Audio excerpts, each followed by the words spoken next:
नमस्कार मंडळी, मी प्राध्यापक दिगंबर आंधळे. माझ्या या नवीन सिरीजच्या या व्हिडिओमध्ये आपले स्वागत असो. मंडळी, मुरुड जंजिरा किल्ला, पद्मदुर्ग, रायरेश्वर आणि इतर काही प्रमुख आकर्षण असलेल्या प्रेक्षणीय स्थळांची अनुभूती घेण्यासाठी मी सुरुवात केली आहे मांजरसुंबा चौकापासून आणि आपण निघालो आहोत पुण्याच्या दिशेने. शाश्वत विकासामधून ऊर्जा निर्मिती करणारी ही पवनचक्की, अपारंपरिक ऊर्जा निर्मितीचे हे एक साधन. पाटोदा या तालुक्याच्या ठिकाणाहून आम्ही सौताडा आणि कर्जत रोडने निघालो.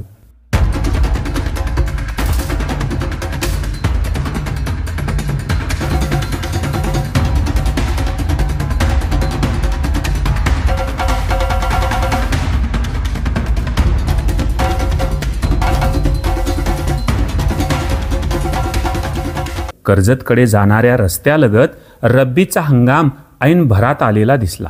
जणू धरणी मातेचा हा हिरवा शालू भासू लागला. महाराष्ट्रामध्ये रस्त्याचे जाळे खूप मोठ्या प्रमाणात विस्तारते आहे. पूर्वी हा रस्ता खूप छोटा आणि खराब होता.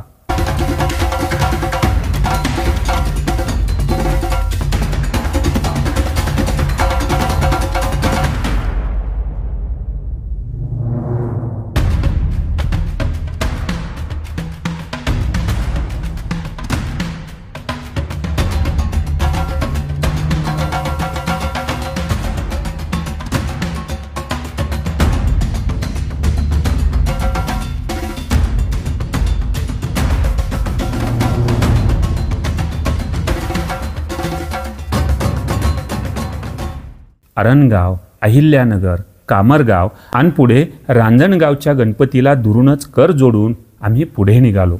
थोड्याच वेळात रस्त्यावरून एक उंच स्तंभ आमच्या दृष्टीस पडला. हे ऐतिहासिक ठिकाण आहे भीमा कोरेगाव.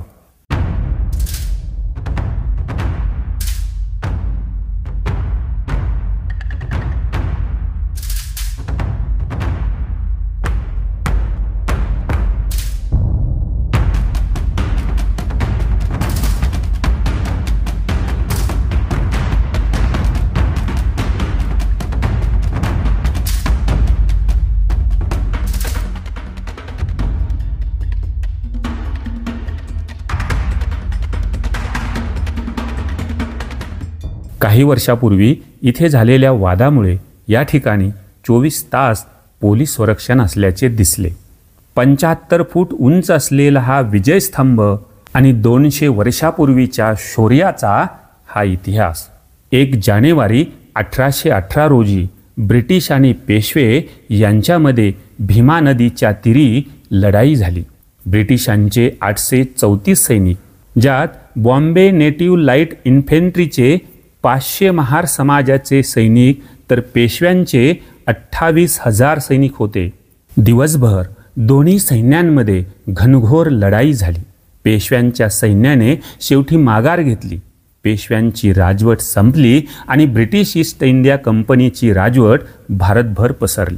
पेशवाईच्या काळामध्ये अस्पृश्यतेचे मोठ्या प्रमाणावर पालन होत होते. याला विरोध म्हणून महार सैनिक आत्मसन्मानासाठी ब्रिटिशांच्या बाजूने आणि पेशव्यांच्या विरुद्ध लढले आणि विजयी झाले.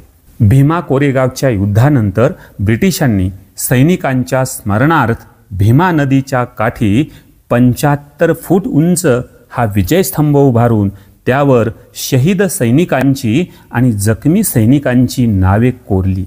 महामानव डॉक्टर बाबासाहेब आंबेडकर इथे 1 जानेवारीला मानवंदना देण्यासाठी येत असत. म्हणून आता दरवर्षी 1 जानेवारीला या विजयस्तंभाला मानवंदना देण्यासाठी लाखोंच्या संख्येने बौद्ध अनुयायी इथे एकत्र येतात.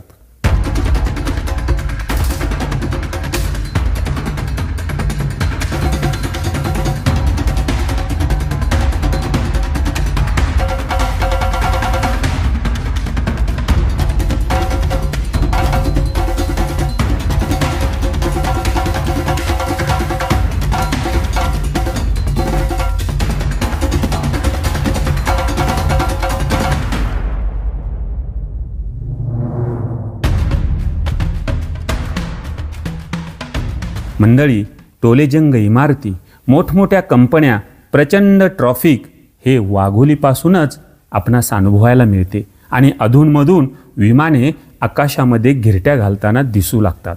सूर्य अस्ताला जाऊ लागला तसा पुण्याच्या वेशीवर आमचा प्रवेश झाला.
भव्य असणारे मॉल, झगमगाट करणारी हॉटेल्स, यातून आधुनिकीकरणाची आणि शहरीकरणाच्या प्रक्रियेची अनुभूती येते.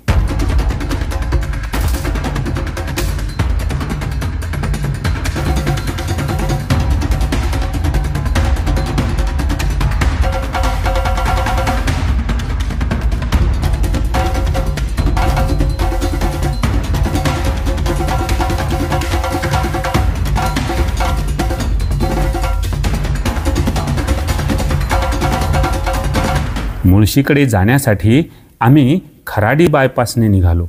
दिवे लागण्याची वेळ झाली. पोटा पाण्यासाठी बापाची लेकासाठीची धडपड पाहून मी गाडीच्या खाली उतरलो.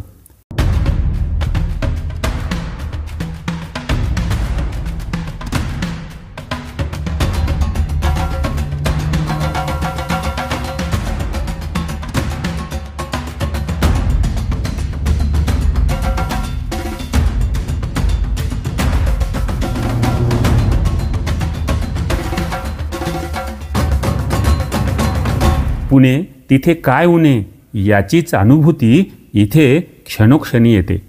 या हॉटेलमध्ये यथेच्छ पोटपूजा करून मी भुकेची उणीव दूर केली. मंडळी, पाहत राहा ज्ञानदीप वेब सिरीज म्हणजेच अनुभूतीतून ज्ञानप्राप्ती. तेव्हा पुन्हा भेटू. तोपर्यंत धन्यवाद.